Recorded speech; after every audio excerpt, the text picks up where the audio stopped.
Shoplifting is becoming all too common in the 5 boroughs. Supermarkets have become one of the hardest hit stores, and one local chain is now taking matters into their own hands, beefing up their security. So a particular grocery store chain has a problem at one of its locations, and it's located down the block from one of the largest shelters for asylum seekers in New York. But while some blame shelter residents for the increase in crime, others say the real issue is our city doesn't care if grocery stores get robbed, and hasn't for a long time.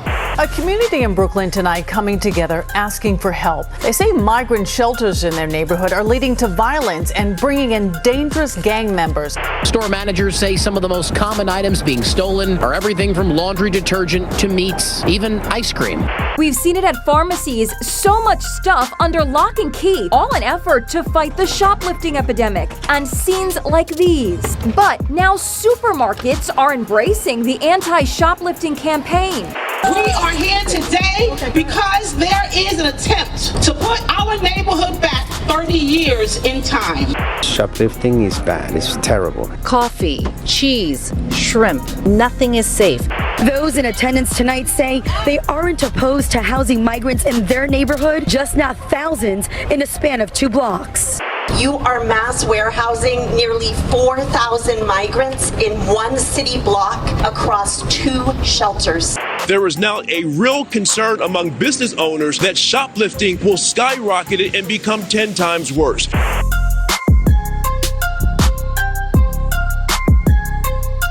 So a grocery store near a shelter apparently has a problem with rising theft. But while everyone's focused on the asylum crisis aspect of this, nobody's upset that the crimes in question aren't something New York City cares about stopping, because they're nonviolent and have already been decriminalized. Which is why as far back as 2022, 93% of all grocery stores in the city reported being victims of theft. And why wouldn't they when food just gets more and more expensive every single year, and when nobody in New York goes to jail for stealing when the amount is under $1,000? And that brings up a big question. If a small number of asylum seekers from a nearby shelter are indeed robbing a local grocery store, aren't they just committing what New Yorkers maintain is a victimless crime nobody suffers from? Because that's the progressive mindset that critics say has allowed a $4.4 billion shoplifting industry to exist in our state. And it's why repeat criminals of all backgrounds continue to roam our streets, stealing from stores at will, while never being blamed for the crimes they commit. Oh no, instead they're viewed as victims of society who deserve unlimited second chances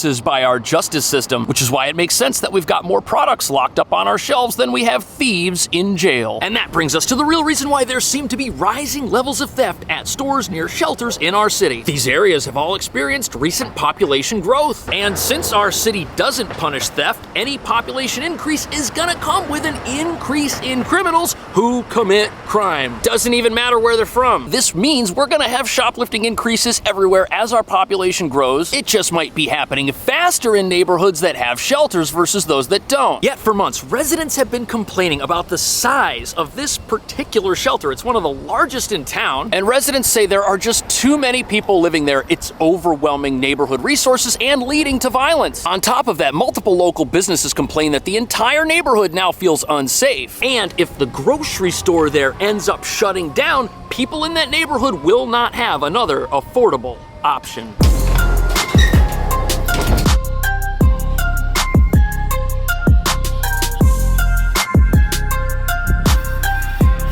So here we are by a Key Food, one of a few local grocery stores under this brand name here in New York City. They're great. They've got low prices. Generally, if you live near one, it will be the cheapest grocery store. But unlike this particular store, which shows no signs of an ongoing theft problem, even if they do have one, the store that's 1 block away from one of the city's largest physical shelters has an entire security apparatus with cameras, and apparently they're even now going to start hiring security guards. Now, over 200,000 people have come to New York seeking asylum, the vast majority of whom did not come here to steal from Key Foods. But the problem is, in a city that's already got high crime and high theft, any increase at all could be enough to shut a business down forever.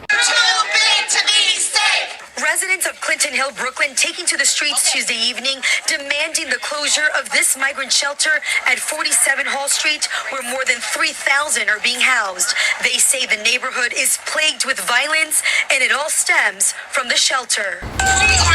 So the residents who live near this particular shelter, they say it's too large to be a humane place for people to live, and they say that the city isn't doing enough to help manage the neighborhood now that it has a whole bunch of new residents. Which may be true. After all, if a certain number of people who enter a supermarket steal things no matter what, it could be that a lack of police might make criminals feel emboldened to take things that they shouldn't. Which, according to the New York Post, is exactly what's happening here, and this grocery store will start hiring security guards to police the entrances and the exits. On top of that, it's not just the Key Foods that's having a security and a theft-related issue there. Other businesses in the area say that theft is also affecting them as well in ways that it hadn't before the shelter arrived, which is incredibly troubling. But there's a problem. Even if Key Food goes and gets security guards to hold customers' backpacks at the front door while they shop, the store cannot prevent people from shopping with their own personal bag. So if somebody comes in with a bag that looks like a shopping bag, they can't take it away from them because single-use plastic bags are banned in New York, and it's the law that customers have to be able to bring their own to avoid paying a bag fee at checkout. But even though a particular store may have more of a crime problem than it did in the past,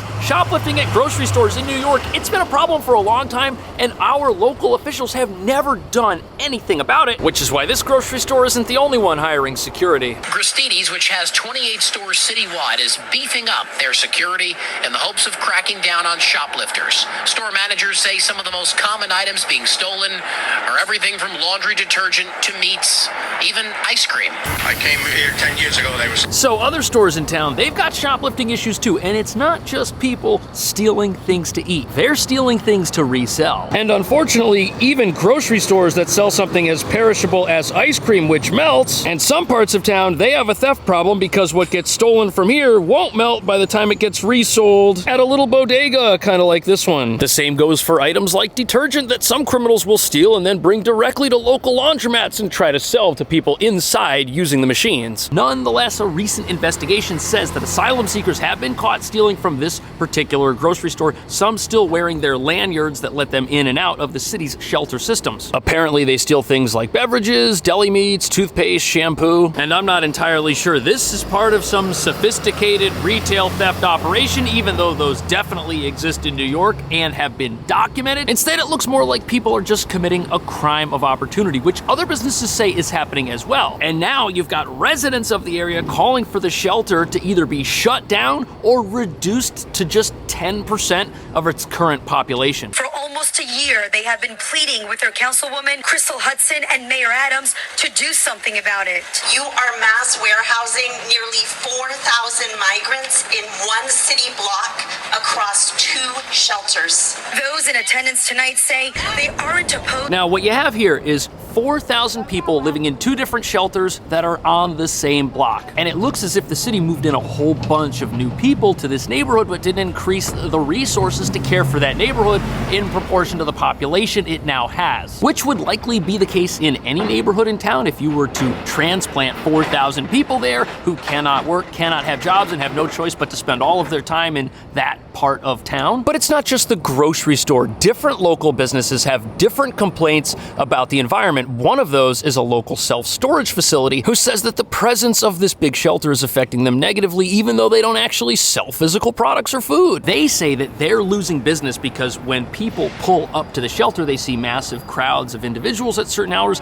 and they think to themselves that it's not a safe, well-maintained area. They think that if they put their stuff in the storage facility, it may get stolen, even though the storage facility is secure and well guarded. And workers at one local deli say that they're just sick and tired of calling the police every time they get robbed because it's a daily occurrence, multiple times a day at this point. And that's a big problem because if you have a local deli in a high crime area, you can't do what this deli right here is doing, selling things on the sidewalk, expanding their operations, so to speak, to take advantage of every inch of real estate. It's an expensive city. I'm sure their rent's expensive. But apparently stores that are located near the shelter claim they're getting robbed so often they don't even bother calling the authorities because nothing's going to happen. The police are going to show up a day late and a buck short, and no one is ever going to be apprehended, much less put in jail for this type of crime. But even though there might be a new crime wave affecting this neighborhood that wasn't there before the shelter arrived, the fact that this crime in itself isn't punished or clamped down on in any way makes it look like the real criminals aren't the thieves themselves. Instead, critics say it's the people who allow them to roam the streets, robbing businesses whenever they feel like it.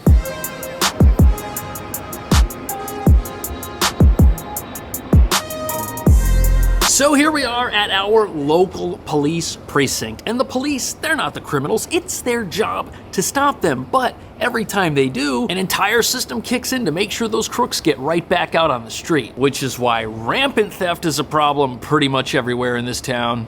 Chairman and CEO of Christini's and D'Agostino supermarkets, John Katsimatidis, blames bail reform for the increase in crime, saying criminals have no fear of getting caught. Three strikes and you're out? Not gonna happen. At what point do you throw the key away? And shoppers. So here we have the chairman of another local grocery store chain pointing the finger squarely at New York's decriminalization efforts, also known as bail reform, for why crime is up at his stores. And there are many who say this is the reason crime is up at pretty much any stores selling anything in this town, because bail reform has eliminated cash bail, the money you pay to leave jail, for many nonviolent offenses, including shoplifting, which means people accused of nonviolent crime like that are either freed the same afternoon they get caught, or are released under certain conditions like electronic monitoring or supervised release. But critics say the problem with these reforms is, even though they allow someone to be released under the promise that they come back to court when it's time, they say that rarely happens, and a lot of people are out there committing more crime after never being held accountable for it. And the reason that's a problem is because many times the person stealing from a store, they're not a first-time offender. Oftentimes they are repeat offenders. These are people who've done it before, didn't learn anything if they got caught that time, may have never been caught because there aren't enough police. Either way, according to this article, 66% of people released under bail reform were rearrested again within 2 years. Plus, 49% of those people, when they were rearrested, it wasn't for another nonviolent misdemeanor, no, it was for a felony. And studies like this have led some to suggest that releasing criminals doesn't teach them anything, except that it teaches them what they did wrong that could lead to an arrest, possibly making them better at committing crimes since they might not make the same mistake next time. And not only does this turn our supermarkets and our bodegas and our clothing stores, all of our stores, into training ground for criminals, it's also a big problem for police. There is now a real concern among business owners that shoplifting will skyrocket and become 10 times worse. The police department is already trying to replace some 3,000 officers who have either retired or resigned in the last 3 years or so.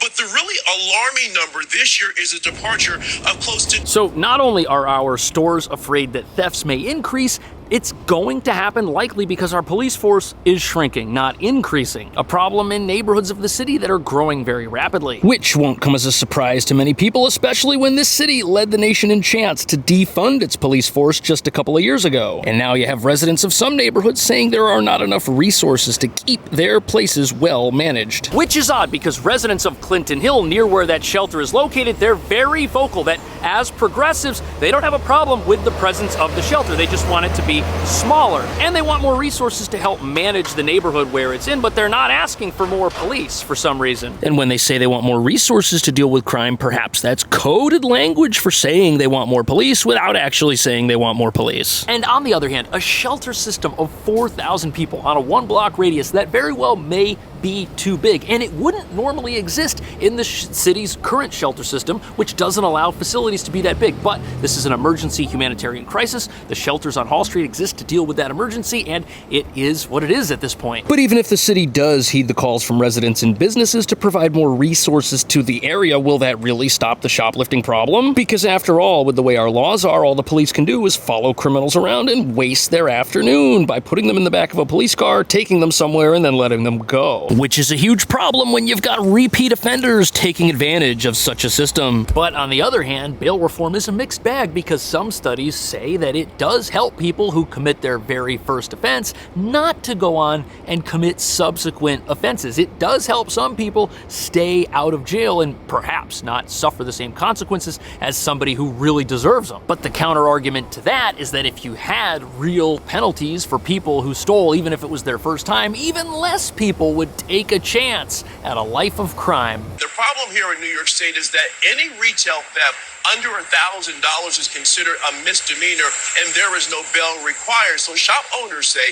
in many cases, those individuals who are arrested for shoplifting will be released from jail and then come right back to the same store and steal more items. Yeah, that's the real problem, because if someone steals once and they want to steal again, there's literally nothing stopping them from doing that. Which is why so many many people are. And this is stupid because we've passed a package of reforms that explicitly allow this to happen. It's not like when we passed bail reform, we also passed laws that required people to be held in jail after a certain number of offenses, like, say, a 3 strikes rule. Nope, that doesn't happen. Instead, bail reform applies in every single case, which is why repeat offenders, they can have dozens of arrests and never get locked up. There is literally no limit to the amount of second chances that people who don't deserve them in the eyes of some are getting. And the way this looks to many people, including me, is that we've gone too far in the opposite direction. At one point, we had laws that many people said were too harsh and messed up too many people's lives, and now we're all the way over here where everyone gets released and nobody pays any consequences for any of the crime they commit, which is why they still commit crime. And when you read stuff like this about how 3 people are responsible for 300 combined crimes, you start to wonder, should we add to this law of justice reforms to do something about these folks, who obviously are career criminals with no intent on reforming because this is what they do